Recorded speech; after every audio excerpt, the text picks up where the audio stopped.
Welcome to another episode of Wisdom Wednesday, where we have expert speaker to share with you tips and tricks of how to overcome some of the challenges as women over 40.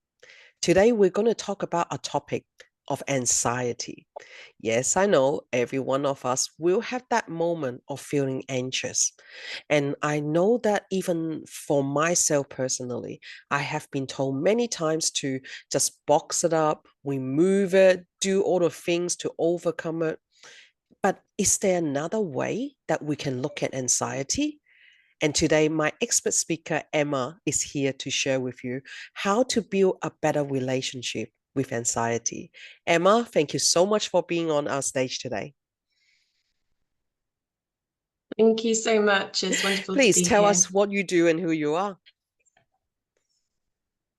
So my name is Emma Bradford, and I've been in the NLP coaching field for 11 years, or a little bit more actually.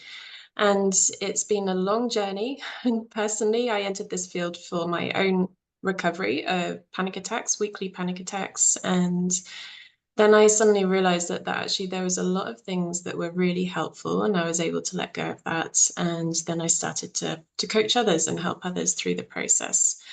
So yes, it's been a wonderful journey. I've learned a lot, and I'm very happy to be here.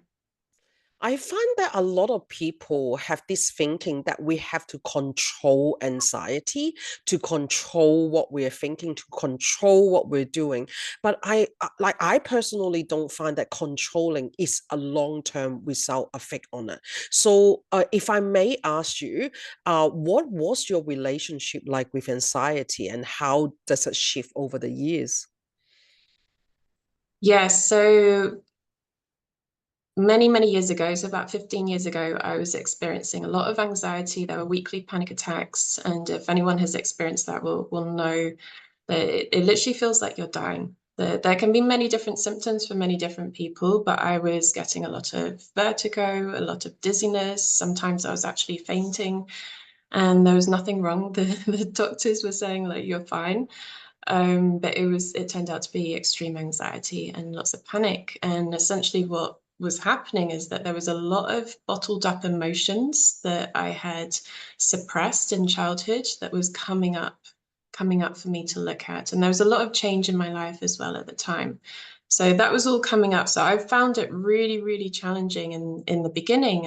And the first I was trying to control it. I was trying to get it under control, like push everything down. Like I can control anxiety, and I can like make it go away. And this is often the mistake that people do in the very beginning, because it can feel so overwhelming.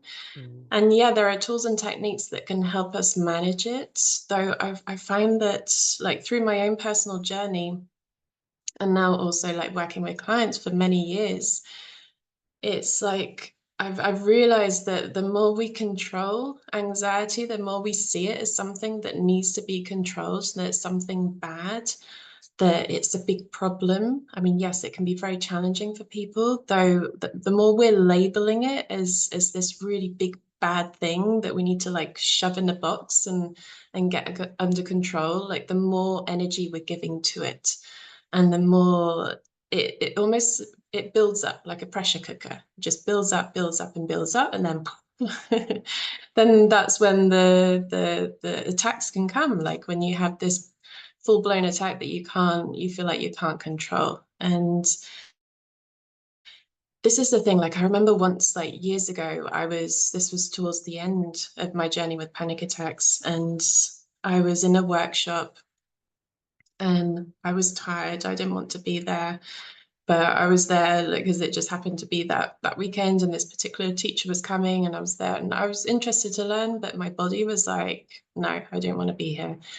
And I could feel that panic coming up, and all that anxiety. And in that moment, I had this thought of, okay, what if I faint? Like, what's the worst that can happen? Like, I just surrendered to it, because before I was always trying to avoid and run away from the symptoms. And in that moment, I decided to just surrender to it. And I thought, well, there's lots of people around. They'll help me. He'll be fine. And in that moment, I literally just felt this big wave this big wave of energy that just went through me and out of me, and that was it. There was no panic attack. And I thought, gosh, like that was a very different experience to what I had been experiencing prior to that when I was trying to run away from the feelings. And I think this is so much of what people are experiencing with anxiety and what's happening with people with anxiety, that they're running away from feeling, running away from being human. And like human beings have feelings, human beings have emotions, like human beings, like there are things that come up, and the more we can just surrender to that and embrace that and find the message in it, our relationship transforms with anxiety. And when we transform our relationship, then our experience of it changes.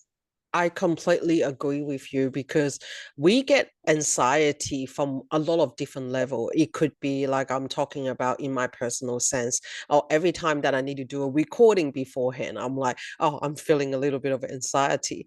But it's not about just pushing it away, but it's about changing the relationship and putting a different meaning to that feeling that I'm feeling. So instead of anxiety that I wanted to overcome, it's just like, okay, yep, this is an exciting thing to do. I'm meeting different people, I'm doing different things. I have no idea what's going to happen, but it will happen in the best way that I want it to be possible. And I think that you're completely right there. One of the biggest thing is not about pushing it down, just keep pushing it down and telling yourself you have to be brave or strong about it. But the fastest way to transform that, I definitely feel it as replacing the meaning of that feeling that you're doing in there. So if I may ask, are there some of the commons in misconception when it comes down to anxiety? Yeah, well, I mean, that's one of them is like the control, like needing control to control it, and that anxiety is the problem. Like that's the common misconception that it's the problem. Yes, it can be a challenge, but it's highlighting a deeper root cause. So it's a messenger. So when we reframe anxiety as a messenger, as a teacher, as a guide, in coming back to whatever the root cause is, everything transforms. So often, I mean, in my experience, and then also like when I've worked with clients over the last 11 years, I've noticed that often there's some emotional need that has been overlooked. So it's the inner child, essentially, like knocking on the door and saying, hello, I want attention, I want some love. Or there's some physical need that's being ignored. Like either we're overworked, we're stressed, we're tired, we're not eating well, our blood sugar levels are going up and down. Like all these things contribute. And I've actually had clients that have come to me for like work with anxiety, and I asked them about their lifestyle as well, because the way I work with this is a very holistic way, and I make sure that I cover all bases, because it's not just one thing, that many things can contribute to anxiety. And it's been really interesting that I've actually had some clients come to me, and when I get to the point of asking them about their caffeine intake, like they've come to me with anxiety issues and they're literally drinking 5, 6 cups of coffee a day.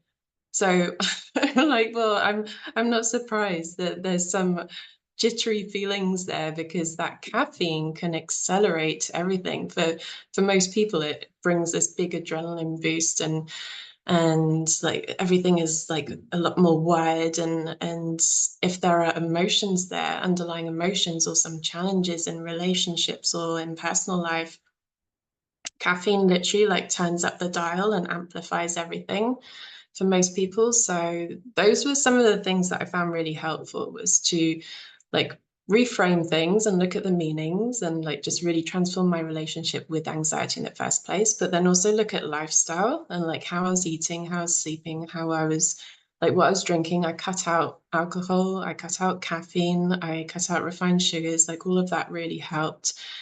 And then also that there are many other things, like getting back into the body, like dance for me is my go-to, but for someone else it might be running, it might be like walking, it might be doing yoga, it might be doing Pilates. Like there are many different forms of moving the body, and coming back to the body is so important, because with anxiety we're like up here in the head.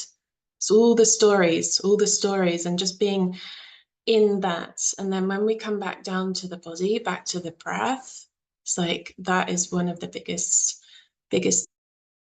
things that can shift. That is beautiful because you are completely right. It's how we actually shift it. So, can you give us some tips on how to help someone who is struggling with anxiety right now? What are some of the things that they can look at, like beside like reducing the amount of coffee they're having? What else? What are some of the tips that you can actually share that our listeners and our viewer can actually start practicing today? Yeah, so there are many things, and each person will be slightly different in terms of what they're working with. But when I'm working with clients, like one of the very first things is bringing awareness to that mind-body connection and how those stories of the mind, like the more we pay attention to them, like if there are those negative stories, often with anxiety, the stories are either about the past or the future. Most often about the future, but projecting a future that we don't want. We're focused on everything that's going to go wrong, everything that like all those worst case scenarios. So it's like reframing that and just really helping people to understand that mind body connection. And I have this thing that I call the mind body wheel that I go through with clients and looking at all the different components of that and just noticing like where they're at and how they are contributing to the experience of anxiety. So not to place the blame, though it's really important that we take responsibility because we're not victims. It can feel like it can feel like something just happens, like emotions and feelings and sensations just come to us and we're a victim of it. Like it can feel like that when it's something really scary, sometimes like panic attacks. Though it's really important to understand like how we're contributing to it and how we are making it, like how we are influencing that. And it's like we're taking back the reins, like becoming empowered. It's like, okay, yes, if I realize how I've been influencing that feeling, then that sensation, then that means I have influence on changing that. I can make a difference. So that's the very first thing. And then, of course, yeah, like I mentioned, like looking at lifestyle, looking at movement, like having some form of movement. It's important to notice, like, does the person have some deeper connections in their life? Like, how are their relationships? Like, we're human beings, we're social creatures, so having some social interaction with people is important to have that sense of love and belonging, because a lot of all these symptoms of anxiety is related to some of these basic human needs, that we're missing something, we're wanting to fill up that bucket and find it in a way. And often like people use different things like alcohol or food or like different things like that to try and fill it in a way that is easy, but it's probably not the most constructive way. Hmm. And yeah, and also like having some kind of, I mean, obviously everyone has their own beliefs, but having some kind of deeper awareness of life. So some people might follow religion, some people might just have like a spiritual perspective on life. I like to keep it really simple and just talk about life and just recognizing that there is this deeper thread of life that runs through all of us and everything. As you can see, like we have our eyes are blinking, like our body is animated, that we're moving our body. We have a body, we have a personality, yet there's some life animating that. And remembering that connection as well can really help, because sometimes people, when anxiety comes up, it's like they've lost some kind of meaning or fulfillment in life. And when we connect to that deeper thread, that can make a huge difference as well. Mm, definitely. I understand what you say totally. And especially that with triggers as well. A lot of people see triggers as a bad thing. But I believe that for us, the trigger is a reminder of that something that we still need to actually work at. And it's like what you mentioned before, it's all about how we put a perception into a certain thing. That's what is going to make a difference.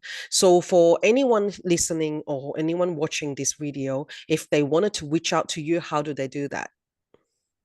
So I have a website, www.emmabradford.net. I also have a podcast, so that's Creating Change with Emma Bradford, and you can literally find me on virtually every social media platform, apart from TikTok. I'm not on that. For Instagram, Facebook, YouTube, I do a free YouTube class every Monday evening, Central European time. So that's a great way for people to start to get to know what I do and learn some free tips. And then if people are interested in more and wanting to really dive into reducing anxiety, I have a 3-session package as well. So all the information's on my website. That's great. I will put her contact details into the show notes so everyone can have a chance to reach out to Emma if you need anything. I understand that a lot of us can be trapped by anxiety and those negative emotions for years, but you don't have to stay that way. There is people who's willing to help you. All you have to say is yes and start getting the help that you need. Thank you, Emma, for your expertise and your sharing today. It has been such a joy talking to you. You're welcome. Thank you. Thank you again to our audience and our listeners for joining us today on Wisdom Wednesday. And I look forward to seeing you next week. Bye bye.